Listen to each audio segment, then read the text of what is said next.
Today we'll be learning about how to log into Westlaw account. For that, open the preferred browser and on the web address bar type in westlaw.com and press enter on the keyboard. So doing so will take you to the official site of Westlaw account, or you can see the page of Thomson router. So here you can see the sign in page. So you need to enter your username and password. If you forgot your username and password, you can click on forget username link and reset from there. If you forgot password, then click on forget password link.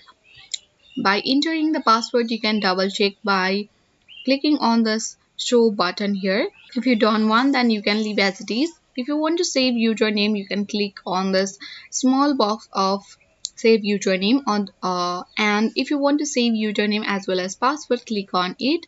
Otherwise, if you don't want any of those, then leave it as it, and you can click on the sign in button here and easily sign into Westlaw account. I hope this video was helpful for you. If it was, then hit the like button, subscribe and press the notification bell for more updates.